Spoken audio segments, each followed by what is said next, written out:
बागेश्वर धाम सरकार कथावाचक धीरेन्द्र शास्त्री महाराज अलवर आने वाले हैं। उसकी तैयारियां जोरों पर चल रही हैं।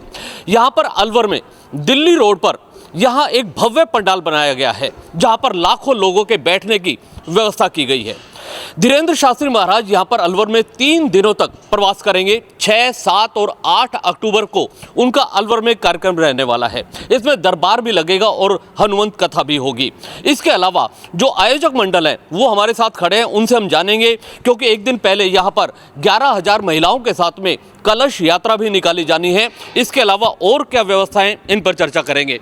रवि जी, क्या कार्यक्रम रहने वाला है पूरा?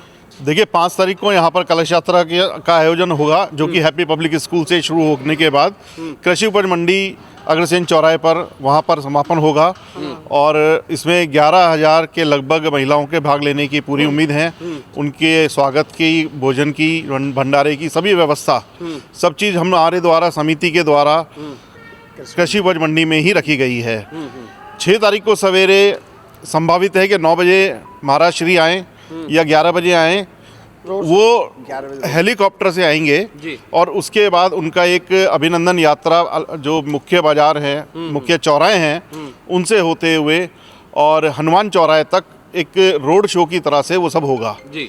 उसके बाद वो थोड़ा आराम करने के बाद 4 से 8 बजे तक हनुमंत कथा का आयोजन इस जगह लोहिया के तिवारे पर वो करेंगे। अगले दिन सवेरे 10 से 2 बजे तक वो दिव्य दरबार लगाएंगे, जिसमें लोगों की समस्याओं का निवारण होगा। लोगों के पर्चे बनाए जाते हैं, वो किसी भी व्यक्ति के बन सकते हैं। ये भाग्य की बात है किसका बने। हर आदमी की इच्छा होती है कि मेरा स्वयं का पर्चा बने। हर एक इसी जिज्ञासा से अपनी परेशानियां लेके इस दरबार में आता है। उसके बाद 4 से 8 बजे तक फिर दोबारा से हनुमंत कथा का पुनः वो अब सुनाएंगे। अगले दिन संडे को क्या प्रोग्राम रहेगा, इसका वो मंच से ही बताएंगे कि रविवार को वो किस तरह से क्या प्रोग्राम क्या देंगे और क्या व्यवस्था इसमें रहेगी। इसमें पूरा अलवर का, मीडिया का, प्रशासन का इतना भरपूर सहयोग मिल रहा है कि समिति उन सबके आभारी है जी। एक बार फिर मैं आपको बता दूं कि 3 दिन का जो कार्यक्रम है महाराज का, वहाँ 6 तारीख को वो अलवर पहुँचेंगे। हेलीकॉप्टर से वो केंद्रीय विद्यालय में उतरेंगे। उसके बाद में एक अभिनंदन यात्रा निकाली जाएगी। अभिनंदन यात्रा यानी एक रोड शो के जरिए खुले में महाराज जीप में बैठ करके आएंगे और हनुमान चौराहे तक उन्हें लाया जाएगा। कुछ और व्यवस्थाओं की बात करते हैं। पंडाल बहुत भव्य बनाया गया है। क्या व्यवस्था है पंडाल की? कितने लोगों के बैठने की व्यवस्था की है? इस पंडाल में लगभग 1.5 लाख आदमियों की व्यवस्था की गई है, जो कि राव टेंट वहाँ से गुड़गांव से आए हैं। उनकी बहुत अच्छी व्यवस्था की गई है और ये व्यवस्था करीबन कल हमको लगभग पूरी करके दे दी जाएगी जी। और लोग भी हम आपसे जानना चाहेंगे, जिस तरीके की व्यवस्थाएं हैं, आप लगातार कई दिनों से प्रयास कर रहे हैं, यहाँ व्यवस्थाओं को देख रहे हैं, सबसे बड़ी चुनौती क्या है इतने बड़े आयोजन में? सबसे बड़ी जो चुनौती है वो है सारी व्यवस्थाओं की जी। और हमारी समिति ने अपने आप में आगे बढ़कर हर समिति ने अपना अपना काम का उत्तरदायित्व निभाया है जी। और जो हमारी कलश यात्रा है उसमें हमने तहसील स्तर भी कलश यात्राएं निकाली हैं। जैसे राजगढ़ है, राजगढ़ से 4 तारीख की कलश यात्रा है। बानसूर है, खैरतल्ला, किशनगढ़ है, तो वहाँ पर अलग से ही कलश यात्रा की व्यवस्था पूर्ण रूप से की गई है। वहाँ पर हमने जो साड़ी है, दुपट्टा है, जो भी सामान है, वो सब लोग हम भेज चुके हैं वहाँ पर। रही बात खाने की भी प्रॉपर हमारी पूरी व्यवस्थाएँ हैं। तो जितनी पब्लिक आएगी सबका खाने की व्यवस्था है, रुकने की व्यवस्था है। लैट्रिन, टॉयलेट, बाथरूम सब 200 करीबन हमारे बने हुए हैं। आप चारों तरफ निगाह करो, सब चीज़ें अवेलेबल हैं। ऐसी शायद परेशानी हमारी समिति, हम लोग ये मान के चलते कि नहीं आएगी। बाकी जैसे लोगों का उत्साह है, जैसे लोगों की भीड़ है, उससे तो ऐसा लगता है कम से कम 2-2.5-3 लाख आदमियों का कम से कम जी। अपने आप में एक बहुत बड़ी, हम यह एक धार्मिक सभा कह सकते हैं, शायद अलवर में ऐतिहासिक सभा होने वाली है।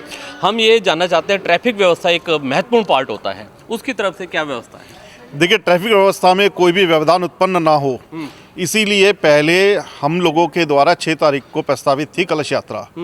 ट्रैफिक व्यवस्थाओं को देखते हुए, क्योंकि 6 तारीख को ही महाराज श्री आ रहे हैं, तो उनका जो रोड शो होगा उसमें भी निश्चित है कि ट्रैफिक में थोड़ा सा व्यवधान पैदा होगा।